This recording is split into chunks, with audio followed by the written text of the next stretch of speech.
Hey, welcome back to another episode of the She's Making an Impact podcast. I'm your host, Rachel Ngom. How are we doing? We are officially halfway through the year, which is crazy. This year has flown by. It's been such an interesting year. If you didn't catch last week's podcast where I talked about all the things that I've been learning, the changes that we're making, all the things God has been really speaking to me over this past year, go back and listen to that. It is definitely an interesting episode. But today we're going to be talking about the overlap of faith and leadership.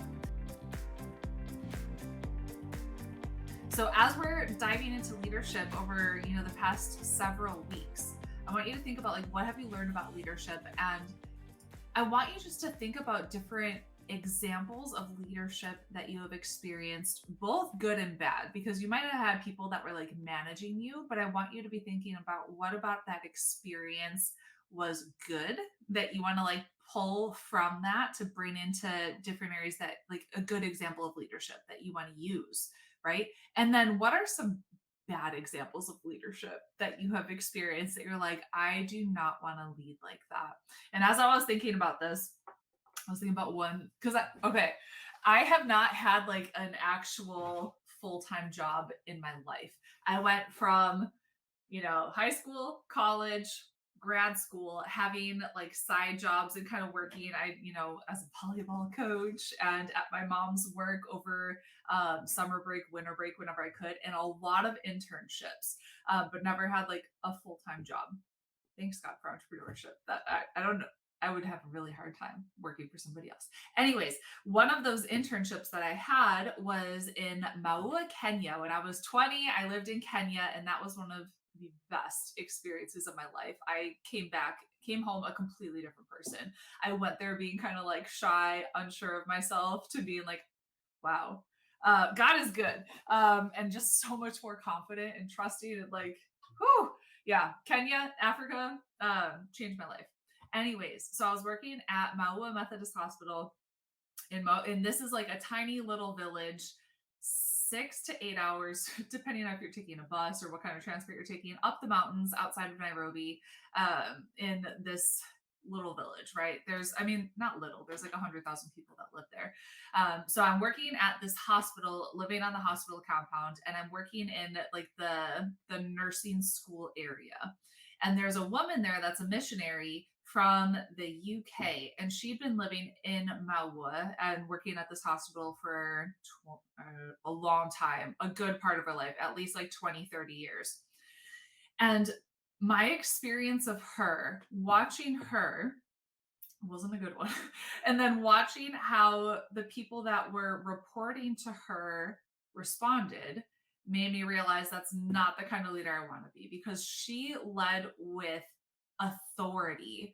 And I just remember I was working with Kenyans there. So clearly I was in Kenya. There weren't a ton of missionaries or foreigners or anything like that. So I'm working with Kenyans at this hospital. And I was actually most of the time was spent in the library or on going with our nonprofit as well. There was an NGO that I was working with, going out to different villages and doing different clinics. But as I was working with the Kenyans, they were afraid to report to her because my experience of her was she was authoritative, she was domineering. It was her way or the highway. She wasn't going to take any feedback or people saying what if we did it this way, and as a result of that, what, imagine when you have that kind of leadership style, you're not working collaboratively, right? As a result of that, people aren't going to come to her with new and fresh ideas. It's either her way or the highway. And so as I was my experience of her was ooh, I don't want to have to approach her to talk about certain things, right? I don't want to have to go up to her and ask her questions because of her attitude and her leadership style. So I want you just to be thinking about leadership styles that you've experienced that are good, and then leadership styles that you've experienced that are not so good. And that gives you kind of a roadmap of, this is how I don't want to lead my people. Okay. So that was one of my a very bad experience of leadership that I have had. And then we're going to move into today talking about just some different characteristics as I go in and like as I'm reading the Bible and experiencing different reading about leadership in the Bible. And it's really interesting. I have a book here that I highly recommend. It's called Lead Like Jesus. And if you, so this is by Ken Blanchard, Phil Hodges, and Phyllis Hendry. This is a great one, but also John Maxwell. If you're not familiar, I've talked about him. I'm like, have I talked about him in every single episode of the show? Maybe close to it. But he is one of the go-to leadership experts in the world, and he was a pastor and says a lot, like pretty much everything that he teaches on leadership, it comes from the Bible.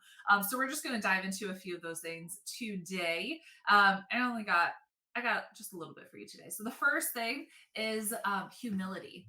And so when I think about leadership, I think about a leader that is humble, somebody like so I mean, we'll just go through this together. Matthew 23:11, Jesus teaches, the greatest among you will be your servant. For those who exalt themselves will be humbled, those who humble themselves will be exalted. So that really highlights just the significance of servant leadership, where the leader is prioritizing serving and uplifting others rather than seeking personal glory. uh, Oh, it's really funny. So TJ and I, my son, he's 10. We're watching this show Bunked together, and it's about kids that are at camp, at like summer camp or something like that. And they have a huge mosquito problem. And this girl, she creates this special paste that she's using to repel mosquitoes. And this one other kid is like, oh, I'm going to take her paste, I'm going to repurpose it and create a spray out of it. And I'm going to take all the credit for it. So he didn't say like this was her secret recipe or anything like that. He took all of the glory, all of their, like, everyone was like, oh my gosh, thank you so much. You saved us from the mosquitoes. She was so upset. And then when it was time for him to like replenish his stock, he didn't know what the secret ingredient was. And so what happened? He ran out of it. He had to come clean and share that it was actually her recipe to begin with. And funny story, as as I'm watching this with TJ, I'm like, TJ, I bet the secret ingredient is poop. And I was right. It was cow poop. When you have boys, you just, you talk about poop a lot. Anyways, okay. So a humble leader, they gain the respect and loyalty of their followers, creating a positive and empowering environment. Next verse we're going to go into is Philippians 2:3-4, which says, do nothing out of selfish ambition or vain conceit, rather in humility value others above yourselves, not looking for your own interests, but each of you to the interest of others. So this, again, it just emphasizes the importance of selflessness and putting others' needs before yourself.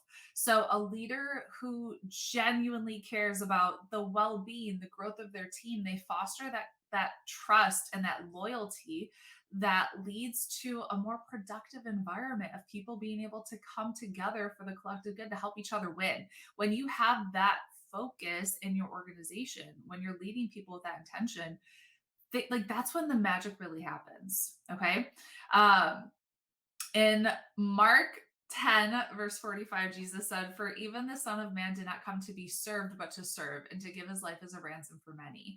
And so this really just captures Jesus's leadership style. He led by example, placing the needs of others above his own and demonstrating selflessness through acts of service. And then one more that I wanted to share just around humility is, I like he demonstrated this a lot, but in John 13, that is when he washed his disciples' feet, right? Showing a radical display of humility when back then disciples wouldn't even thought to wash each other's feet, let alone like someone's feet of someone's like anyone's feet, right? But Jesus took on the role of servant to clean the day's filth from his followers' feet. And so just coming out of that, my whole experience of going through those verses and really diving in deep is understanding that leadership, it's not about us and our own personal gain. It's about how can we serve other people and help other people win. So, like when I look at people that are on our team, right? I'm looking at them and I'm asking them, what are your goals? What do you want to create? And it's not just about me and my business and my needs and our revenue of how much we want to generate. I'm looking at what do they ultimately want and how can I help them win? How can I help them get there? Right? It's not about me. And when you can foster that kind of environment, people are going to know like you got their backs, right? And you want to help them win. Okay, next thing that we're going to look at is vision. Proverbs 29:18 states, where there is no vision, the people perish. And so this really emphasizes the importance of having a clear vision as a leader. We need to have that defined purpose and that direction, but also knowing like we need to have that, like we have that vision, right?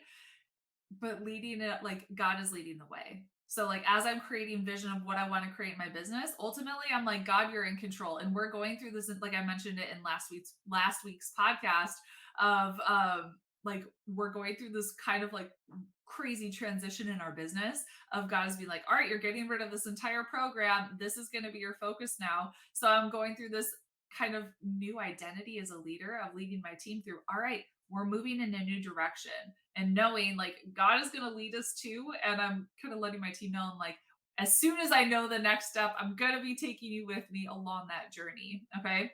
And then the next one, Proverbs 16:9 states, in their hearts, human plan their course, but the Lord establishes their steps, which is essentially what what I've been going through. Like we should set goals and we should make plans, but ultimately we're trusting in God to lead us and direct us.